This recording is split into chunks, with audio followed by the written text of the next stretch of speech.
ортаңғы ми мезенцефал, ортаңғы ми көпіршігінің туындысы. Алдынан және жоғары қарай, жоғары жағында ол аралық мимен, диенцефалмен, артқы төменгі жағында меншікті артқы мимен шектелген. Ортаңғы мидың вентралды және дорзалды бөліктерін ажыратады. Вентралды бөлігіне ми аяқшасы педункули серебрі жатады, өте жуан жуыр түзіс болып келген. Ал артқы дорзалды бөлігіне тектомезенцефалий, ортаңғы ми қақпағы. Оның өзі ламина тектеден тұрады да, 4 төмпектен тұрады. Бұны практикалық сабақта оқып жатсыздар. Ортаңғы мидың ішкі құрылысына келетін болсақ, арттағы сызбадан талдаймыз. Бұл жерде көлденең кесіндісі берілген. Көлденең кесіндісі бұл енді ортаңғы мидың қай деңгейден кесілді, сол деңгейге байланысты ерекшеліктер болады. Біз бұл жерде жоғарғы төмпек калликули супериор деңгейінде кескен көрінісін саламыз. Бұл дорзалды бөлігі, мынау вентралды бөлігі, мынау ми аяқшасы, аквадуктус церебри. Енді бұның ішкі құрылысы сұр зат пен ақ заттан тұрады, субстанция гризия, субстанция альва. Ортаңғы мида ішінде бірқатар бас сүйек нервтерінің ядролары проекцияланады. Сондықтан оның сұр заты ортаңғы мидың меншікті сұр затына және бас сүйек нервтерінің ядроларынан бөлінеді екі топқа. Ал ақ затына келетін болсақ, ассоциативті, комиссурал және проекциялық болып бөлінеді. Бұл туралы біз алдыңғы сабақтарда айтқан болатынбыз. Енді бұл ми аяқшасы педункули серебрий. Өз кезегінде егер ішкі құрылысын сыртқы құрылысынан көрмей, ішкі құрылысына қарайтын болсақ, субстанция нигра арқылы, қара зат арқылы, субстанция нигра арқылы, бұл ми аяқшасының вентралды бөлігі негізі және ортаңғы тегментум мезенцефалийге бөлінеді. Яғни мынау ми аяқшасының негізі базис педункули серебрий, тегментум мезенцефалий. Бұл тегментум қара заттан бастап аквадуктус церебрий сол қорға дейін тартылады. Осы үлкен бөлігі негізінен ми аяқшасы құрайды. Ал тектомезенцефалий біз препараттан артқы дорзалды бөлігінде көрсеттік. Енді сұр затын біз осы бөлімдерге сәйкес талдайтын болсақ, біз онда түсініктірек болады деп ойлаймын. Сондықтан тектомезенцефалийдің құрылысын ақ заты мен сұр затын, сосын тегментум мезенцефалий, сосын төмен қарай түсе берсек, то есть вентралды бағытқа қарай сонда түсінікті болады. Енді тектомезенцефалийде калликуль супериор бұл томпайып тұрады, және калликуль инфериор тоже томпайып тұрады, себебі олардың ішінде сұр заттар шоғырланған. Жоғарғы төмпек деңгейінде шоғырланған бұл страта калликули супериор немесе страта калликули ростралис деп атайды. Ал төменгі төмпек деңгейінде көлденең кесіндісіне қарайтын болсақ, ол жерде нуклеус калликулис инфериор орналасқан. Осы тектомезенцефалийде жоғарғы төмпектен тереңге қарай, осы страта калликули супериордан төменгі жағында страта альва ақ зат шоғырланған. Страта альва дейді. Страта альва. Осы страта альваның тереңінде, вентралды жағында нуклеус, бұл жерде претекталис бар. Нуклеус претекталис. Нуклеус претекталис ортаңғы ми мен аралық мидың екеуінің қосылатын жерінде ария претекталис бар. Осы жерде орналасқан. Нуклеус претекталистің өзіндік маңызы бар.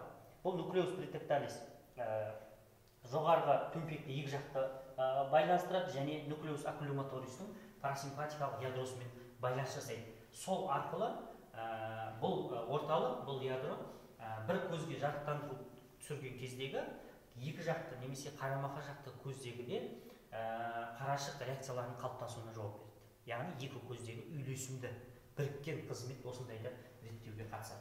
Осы жерде тағы ақ заттың құрамына, бұл комиссурал ақ заттың құрамына жататын жоғарғы төмпекті байланыстыратын комиссура калликули супериор, ал төменгі төмпек деңгейінде комиссура калликули инфериор орналасқан. Бұл тектомезенцефалийде кездесетін сұр зат пен ақ заттың ерекшелігі. Енді бұл жерде жоғарғы төмпектен мишыққа қарай жоғарғы мишық аяқшасы кетеді. Яғни педункули серебрий супериор. Осы аяқшаның құрамында бүйір жағында ол мишықтан басталып келетін және орталық сұр аквадуктус церебрийдің жанында орталық сұр зат бар, субстанция гризия централис. Бұл да ортаңғы мидың меншікті сұр затына жатады. осыған дейін созылатын, миышықтан бастап тартылатын трактус денто таламикус дейді. Осы проекциялық ағзада осылай тартылады. Бұны да білу керек. Енді тегментум мезенцефалийге түсеміз. Тегментум мезенцефалийдің бұл жерде ядро сұрзаттың құрылысына келетін болса, біріншіден аквадукт стереолийдің жанында орналасқан жаңа айтқан субстанция гриза централис. Осының бастап тек осы сұрзаттың тек аз бөлігі ғана тектум мезенцефалийге кіреді, қалған бөлігі тегментум мезенцефалий жатады. Осы субстанция гриза централистің дарзалы жағында 5-ші жұп бассүйек нервінің бір сезімтал ядросы, яғни ортаңғы милік жол дейді. Нуклеус трактус мезенцефаликус нерви тригемине орналасқан. Ал оның вентралды жағында көз қозғалтқыш нервтің ядросы, және оның тереңінде парасимпатик аксессорис, яғни қосымша ядросы орналасқан. Оның аксондары ары қарай нерв болып, фосса интерпедункулярстен нерв болып бұлай болып шығады. Бұдан басқа, тегментум мезенцефалийде субстанция ниградан тереңінде жатқан нуклеус рубер қызыл ядроны көруге болады. Екі жағында да болады нуклеус рубер. Бұл нуклеус рубер, оның өте ұзын, оның краниалды жағы, яғни жоғарғы жағы дейміз. Ол ұсақ клеткалы бөлігі парвы целлюлярс деп айтылса, ал каудалды орналасқан ірі клеткалы бөлігі парс магн целлюлярс деп айтылады. Қызыл ядроның алдында краниалды бағытта бұл суқиғыға дейін еніп орналасатын нуклеус интерстициалис бар. Нуклеус интерстициалис. Нуклеус интерстициалистен басталатын, осы жерде басталатын, бұдан ары қарай жоғары созылатын фасцикулус лонгитудиналис медиалис, осы сұрзатпен аралығында орналасады. Бұл фасцикулус лонгитудиналис медиалис, бұл негізінен 3-ші, 4-ші, 6-ші жұп бассүйек нервтерін және бас ми сабауында болады. Негізі бұл осыларды байланыстырады, және сол айтылған нервтердің ядроларын жолының жоғарғы сегменттеріндегі алдыңғы жүкшемен байланыстырады.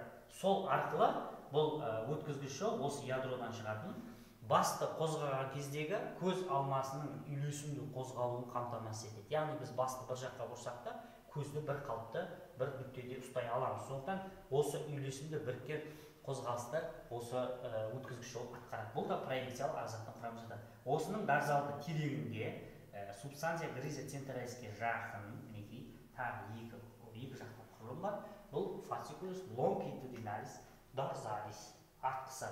Бұл дарзалис ол таламус пен гипоталамусты бас ми сабауындағы ядролармен байланыстырады. Тегментум мезенцефалийде бұдан басқа формация ретикулярис болады, екі жағында формация ретикулярис бар.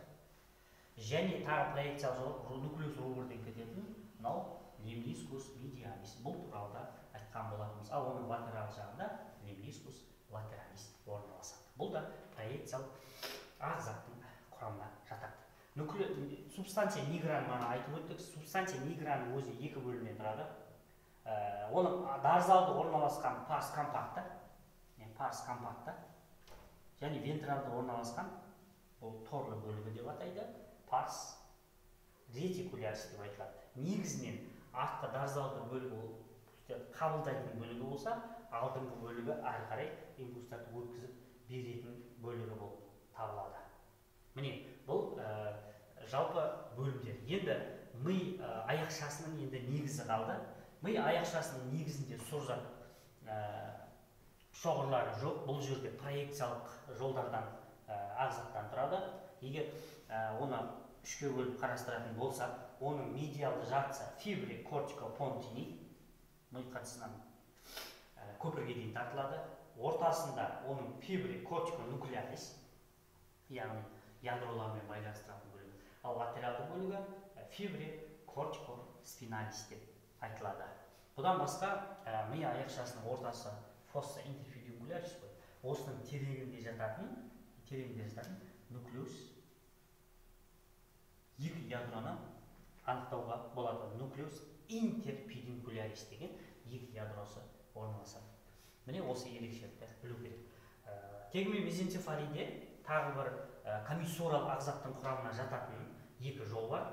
Ол трактус тектоспиналис бірінші кетеді, сондықтан келесі трактус руброспиналис дейді. Сөйтеді, олар екі жақ айқасады орта сызық бойында.